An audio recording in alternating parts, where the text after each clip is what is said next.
You brought this case before the court. What's going on?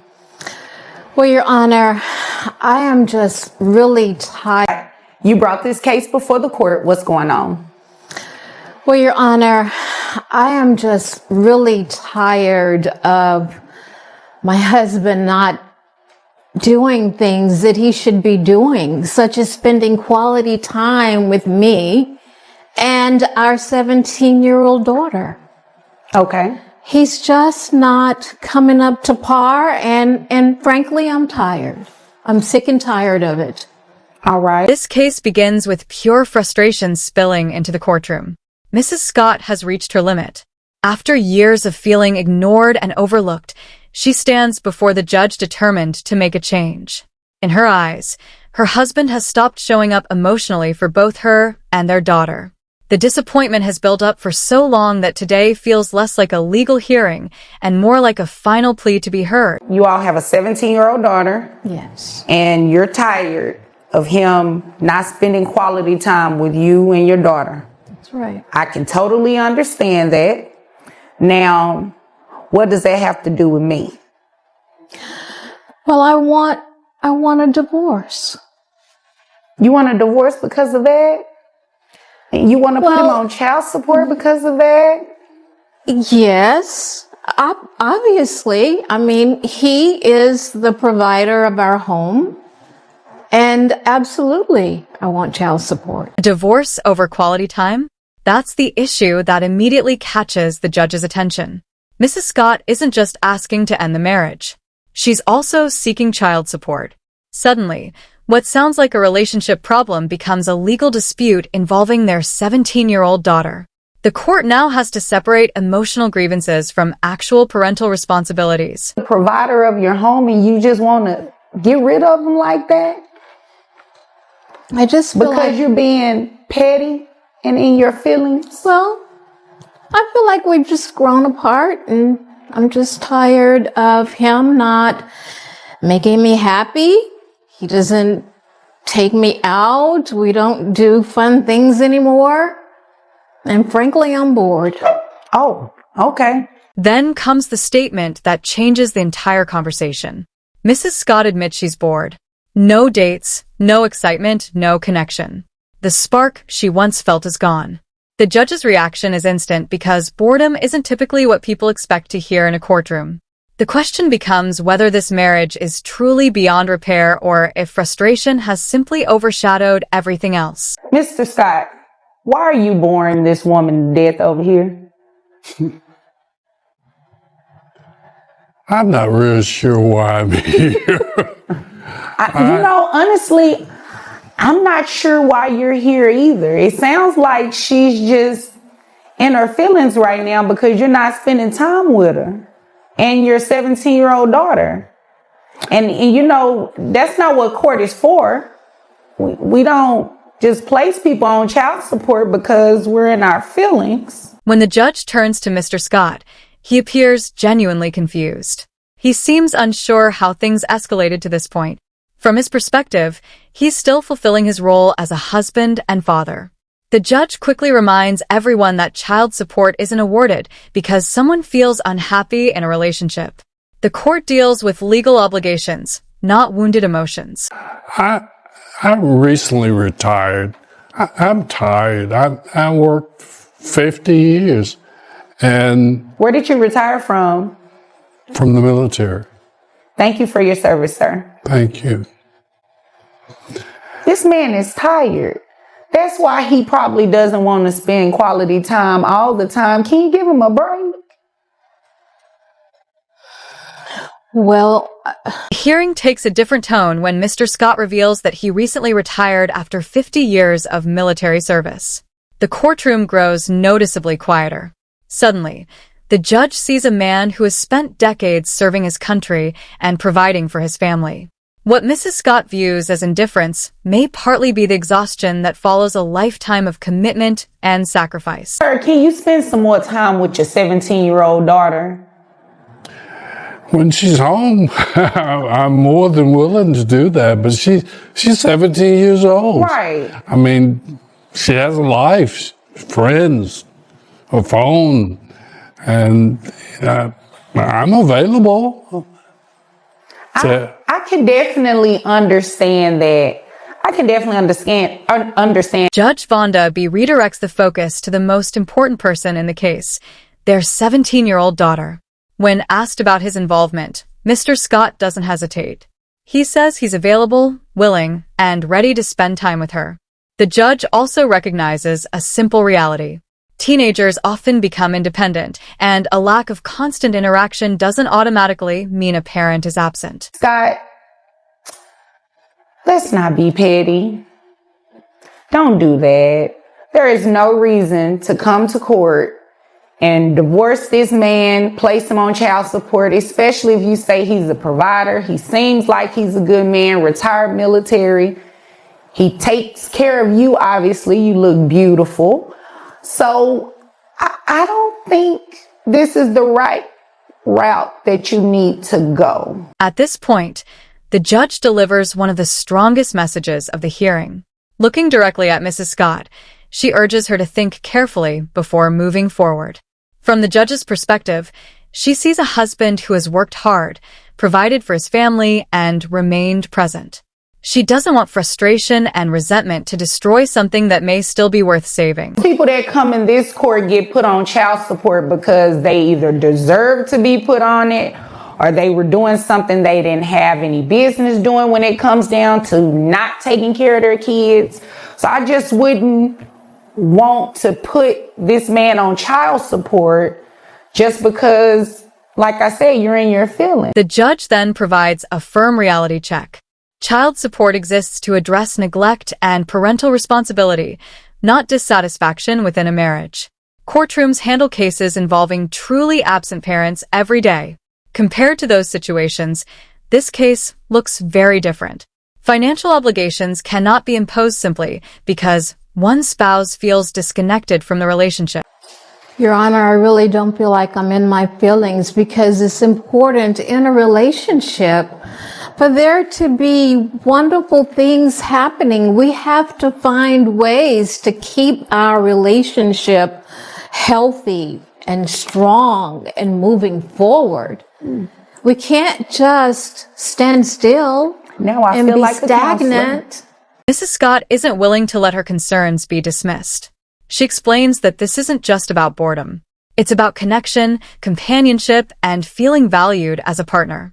She believes the relationship has stopped growing, and that feeling has become impossible to ignore. Her argument highlights the difference between providing financially and being emotionally present. I mean, he's got to come up, he's got to do more. Mr. Scott, can you assure Mrs. Scott that you're going to do more so you do not have to come in this courtroom and be placed on child support for a 17-year-old child? I think her concern is it cannot solely be a burden for me. We have to work together. I agree. I agree. Yes. Then Mr. Scott finally speaks from the heart. He acknowledges that maintaining a strong marriage can't fall on one person's shoulders alone. It takes effort from both partners. Those simple words immediately change the atmosphere in the courtroom. The judge's expression softens, and for the first time all day, there seems to be a genuine moment of understanding. What began as a battle may have just become an opportunity to rebuild. I like that. That touched my heart.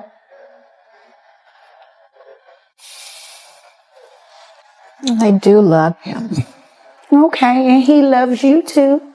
So, can I go ahead and dismiss this case and put people on child support that need to be on here? Yes. Thank you. If there's nothing further, you all are dismissed, and good luck to you. Thank you. In a surprising turn, the tension that filled the courtroom finally begins to fade. After all the frustration, arguments, and talk of divorce, Mrs. Scott admits something no one expected to hear. She still loves her husband. The atmosphere changes instantly. The judge smiles, both parties relax, and for a moment, the legal dispute takes a backseat to something more important. Sometimes, one honest admission can accomplish what hours of arguments cannot. A marriage that seemed to be falling apart suddenly finds a reason to keep going. Brought this case before the court. What's going on? Well, basically, my sister came and dropped her kids off 9 months ago and hasn't come back for them. How old are the kids? 4 and 7. All right. What do you mean she dropped them off and hasn't come back? Well, I mean, tell me the story. Like what so happened? for one summer, she just, called and said, hey, I need to, would you like your niece and nephew for the summer? And I said, sure, The next case begins with a story that sounds almost unbelievable. Miss Allen stands before the court explaining how what was supposed to be a temporary favor turned into a life-changing responsibility. Her sister left 2 children, ages 4 and 7, with her for the summer. 9 months later, those children are still living in her home. No return date. No clear plan. Just 2 kids waiting for a mother who never came back. So I took care of them because I know she works hard and she,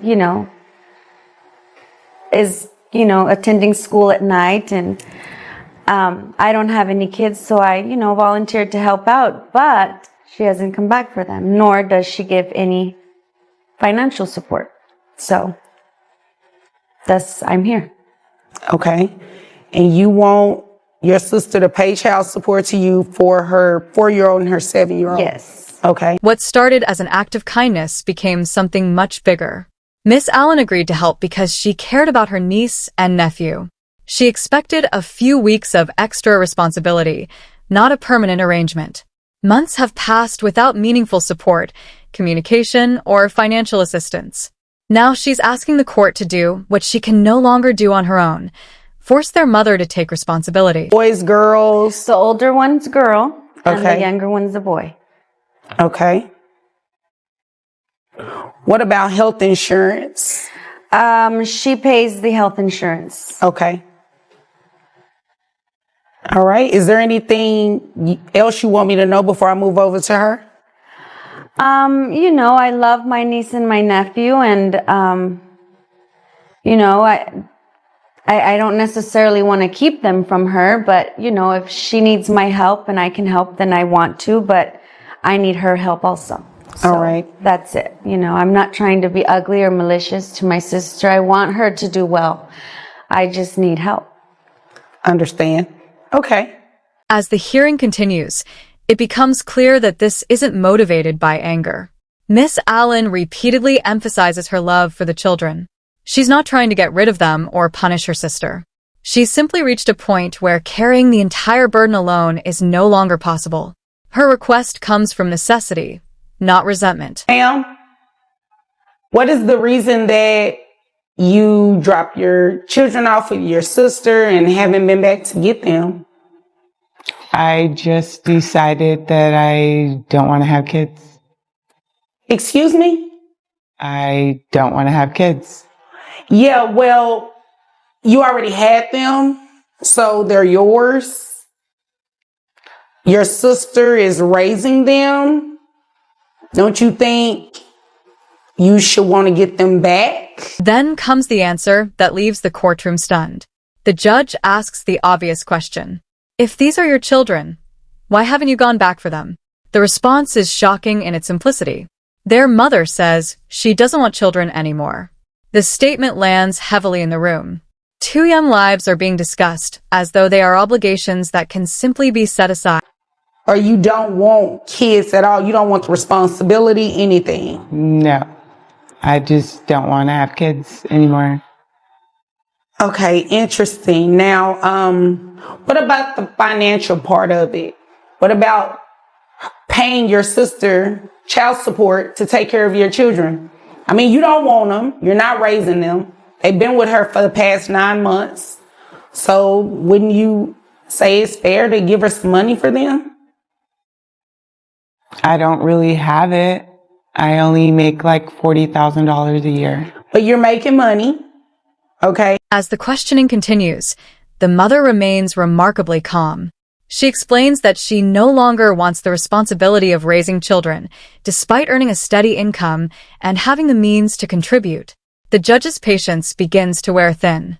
This is no longer a discussion about hardship or temporary struggles. These are children who need support, stability, and care. Do you live alone? Yes. You live alone. You make $40,000 a year.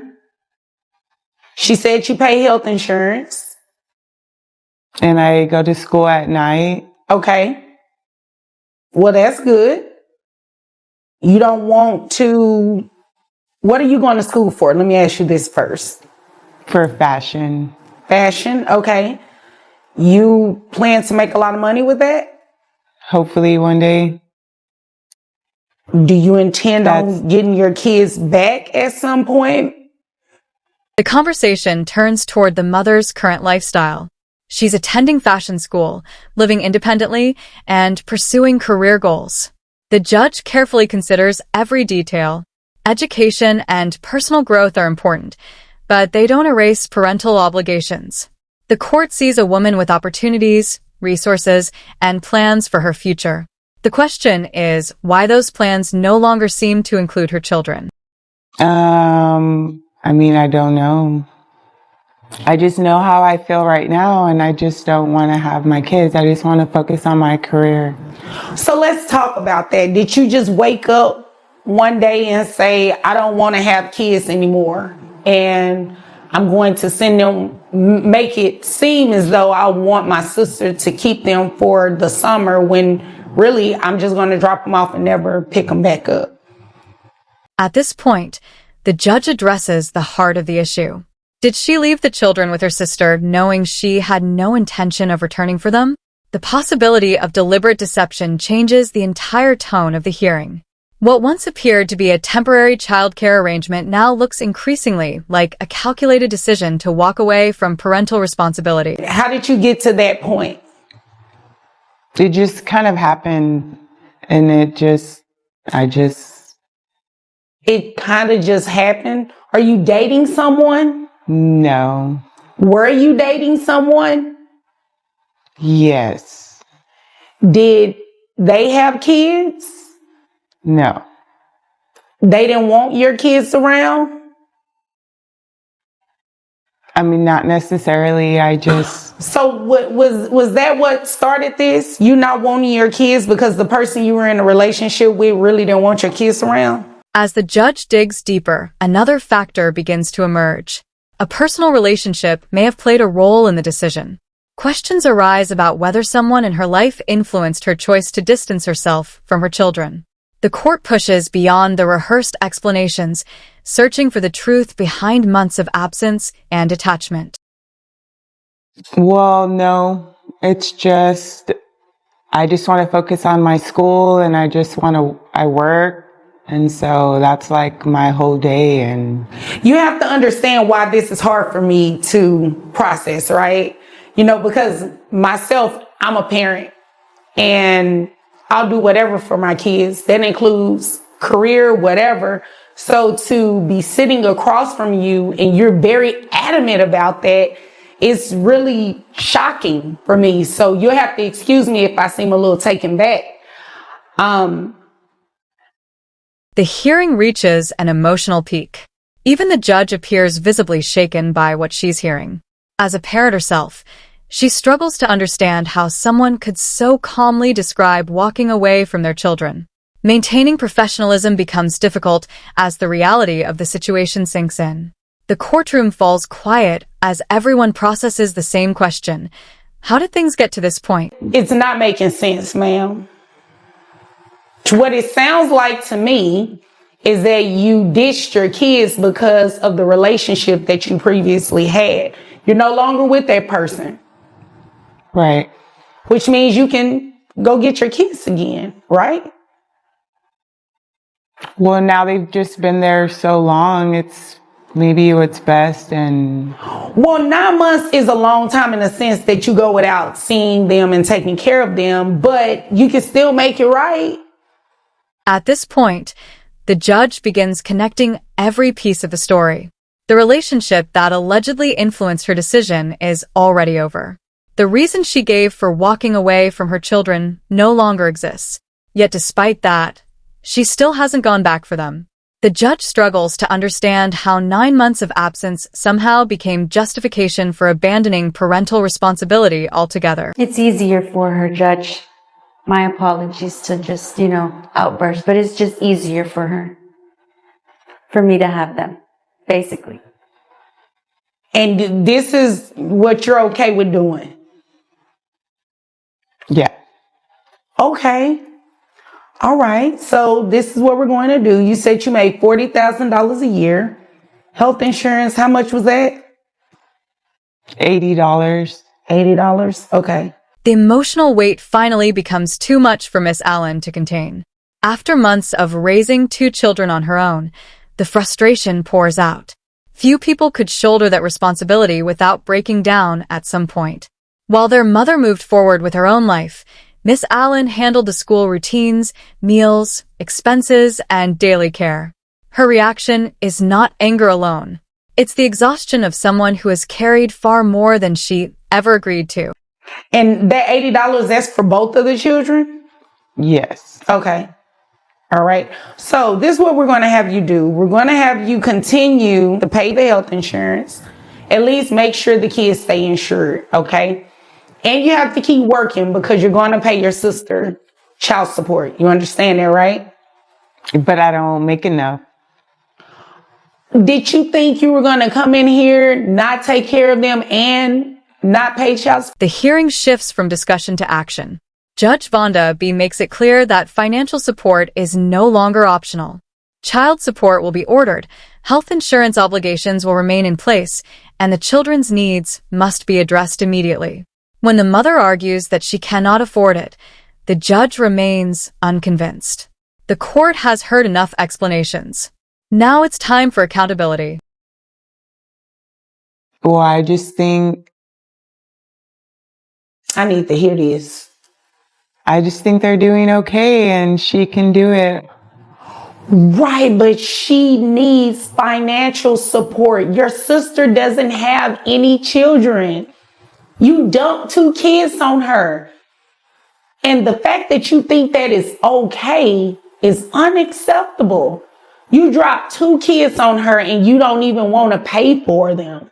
What shocks the judge most is the apparent expectation that someone else would continue raising these children indefinitely without assistance. For months, Miss Allen provided housing, food, supervision, and stability while receiving little to no support in return. The court finds it difficult to understand how anyone could view that arrangement as reasonable or sustainable. But what did you think we were doing here today? You think I'm sitting up here so you can waste my time? No. Okay, so you'd agree with me, you should be paying your sister something, right? Yes. Okay. When do you graduate from school? In May of next year. Then comes one of the hearing's most direct moments. The judge asks a simple but powerful question. What exactly did you think this hearing was about? The courtroom falls silent. There is no room left for avoidance or vague explanations. The purpose of the proceeding has always been clear. 2 children require support, and the person legally responsible for them must contribute. Where are the children's father? I don't know. For both? Or, do they have the same father? No. Okay, so where is the 7-year-old's dad? He's somewhere. I don't know. I don't really know. What about the 4-year-old? He's present sometimes. He comes around sometimes. Are you okay? Yeah, yes. The discussion continues. The judge examines the broader picture. The children have 2 different fathers, neither of whom appears consistently involved in their lives. One is largely absent, while the other provides only limited support. Throughout all of it, their aunt has been a stable presence. The court recognizes that these children have depended on her more than anyone else. You understand what's going on here today, right? I just want to make sure that you're completely aware of everything that's going on today. You're going to walk out of this courtroom today paying child support to your sister. You understand that, right? Yeah. Okay. Now, if you don't understand, I need you to tell me you don't understand, okay? So we're clear, you understand. Yes. Okay. Judge Vonda B. deliberately slows the pace of the hearing. She wants to ensure there is absolutely no misunderstanding about what is happening. This is not a warning. It is not a suggestion. It is a court order. Before moving forward, the judge makes certain the mother understands that she is leaving the courtroom with a legal obligation to support her children financially. So you said you make $40,000 a year, giving you credit for health insurance that bring your gross to $3,253. Your net, $2,798. That's 25% for 2 children. That brings your child support to about $699.50. We're going to round it up to $700. That's what you will pay your sister monthly. I just don't think I can afford it. I have to pay for school, and that's really what my priority is. The calculations are completed, and the court reaches its decision. Child support is set at $700 per month. Almost immediately, the mother argues that she cannot afford the amount. However, when discussing her expenses, she emphasizes educational costs and personal priorities. The judge's response is clear. Important as those goals may be, they cannot come before the basic needs of her children. Well, your sister's priority is to take care of your children, not her children, your children. So as long as she's in the position that you put her in, you're going to have to make it work. You graduate next year, you can find a job, a better paying job than what you have now, right? Is that a yes? The judge then delivers one of the strongest messages of the entire case. She reminds the mother that her sister has spent months putting the children first, often at personal sacrifice. The situation exists because of choices that were made, and now responsibility must follow those choices. The court acknowledges her educational ambitions, but emphasizes that parental obligations remain regardless of future plans. Then there's no confusion. Do you have any other questions? No. Are you upset with her? No. Oh, okay. I was just making sure because I don't believe she did anything wrong. Miss Allen, do you have any other questions? No, Your Honor. Thank you. You're welcome. If there's nothing further, you all are dismissed. With that, the case comes to a close. Child support is ordered. Health insurance responsibilities remain in place. The court confirms that everyone understands the ruling before ending the hearing. For Miss Allen, the decision brings long overdue recognition of the role she has played in these children's lives.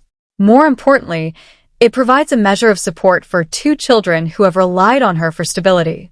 The judge's final ruling sends a clear message.